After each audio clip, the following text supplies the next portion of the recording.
Ofici a les aules agràries que han organitzat l'Escola Politècnica i la Coordinadora de Jubilats i Pensionistes de Manresa. L'únic requisit per apuntar-s'hi és pagar una matrícula de 3.000 pessetes i tenir més de 35 anys. Fa uns dies van començar les classes teòriques i ara ja han trepitjat el camp, ja fan classes pràctiques. Són 10 alumnes que s'han matriculat a les primeres aules agràries d'extensió universitària per a la gent gran, una iniciativa de la Politècnica de Manresa i la Coordinadora de Jubilats i Pensionistes de la capital del Bages.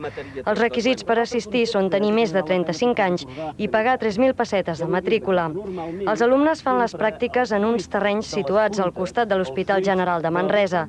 Els responsables de les aules volen que els alumnes es formin i s'informin. N'hi ha que tenen coneixements agrícoles, saben fer les feines del camp perquè les han vist fer els seus pares o avis, però no saben per què es fan com es fan.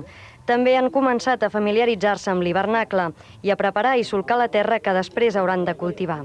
L'intercanvi de coneixements s'ha fet palès amb les explicacions que ha donat un dels alumnes als seus companys sobre la millor forma de podar els ceps. A finals de curs, els matriculats rebran un certificat d'assistència.